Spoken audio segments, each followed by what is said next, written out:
வணக்கம். செட்டிநாடு தேன்குழல் எப்படி செய்கிறேன்னு பார்க்கலாம். பலகார பச்சரிசி 4 உலக்கு 4 கப் அளவு எடுத்துக்கணும்.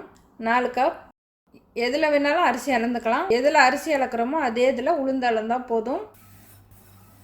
அரிசியை நல்லா அலசிட்டு வெயிலில் காய வச்சு அதுக்கப்புறம் மில்லில் கொடுத்து அரைக்கணும்.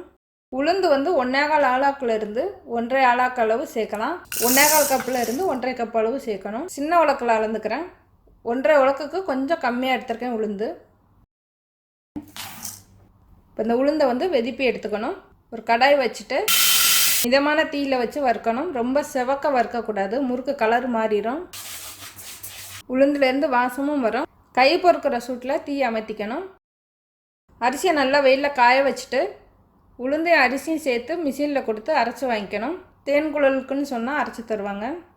முறுக்கு மாவுக்குன்னு சொன்னாலும் அரைச்சி தருவாங்க. இப்போ இந்த வீட்டிலே அரைக்கிறதா இருந்ததுன்னா இடியப்ப மாவு இருந்தால் எடுத்துகிட்டு வறுத்த உளுந்தை மிக்சியில் சேர்த்து இடித்து நைஸாக சளிச்சிட்டு அரிசி மாவோட்ட சேர்த்து கலந்துக்கங்க. இப்போ மாவு அரைச்சி எடுத்தாச்சு. தேன்குழல் அச்சு இதுதான். தேவையான அளவு உப்பு, 2 டீஸ்பூன் அளவு நெய். தேன்குழல் அப்படியே எண்ணெயிலையும் பிழிஞ்சு விடலாம். இல்லைன்னா அது மாதிரி ஒரு பேப்பர் எடுத்துகிட்டு அதில் பிழிஞ்சு வச்சு எடுத்து சேர்க்கலாம். இப்போ இந்த மாவில் இருந்து நான் பாதி அளவு மாவு தான் தேன்குழல் பிழிய போகிறேன். பாதி மாவு நம்ம அப்படியே ஸ்டோர் பண்ணிக்கலாம். எப்போ தேவையோ அப்போ எடுத்தால் போதும். தேவையான அளவு உப்பு சேர்த்து கலந்துக்கிறேன். கொஞ்சமாக நெய்.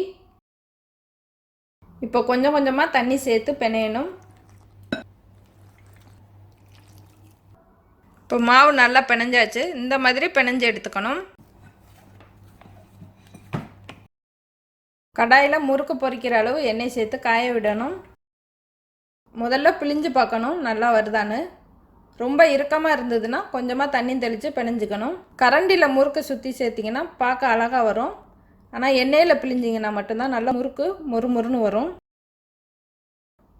பேப்பரில் எண்ணெய் தடவிட்டு இந்த மாதிரி பிழிஞ்சு எடுத்துக்கணும். 2 சுற்று சுற்றினா போதும்.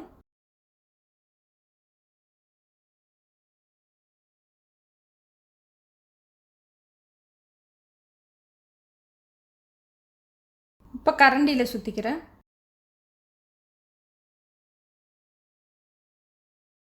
எண்ணெய் காஞ்சிருச்சான்னு பார்க்கலாம்.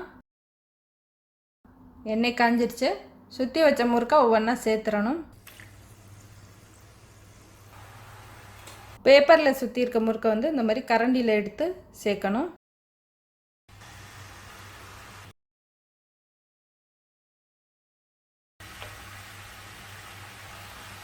மிதமான தீயில் இருக்கணும் அடுப்பு, இல்லைன்னா முறுக்கு செவந்துடும்.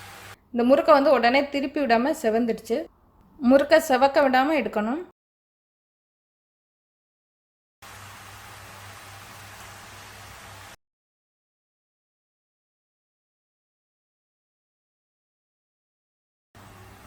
இந்த நுரைச்ச சலசலப்பு அடங்கினோன்னே எடுத்துடணும்.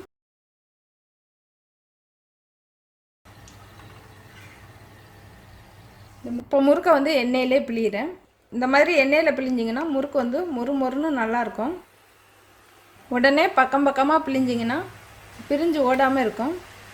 இது பார்க்க ஒரே மாதிரி இல்லைனாலும் சாப்பிடையில ரொம்ப மொறுமொறுன்னு இருக்கும்.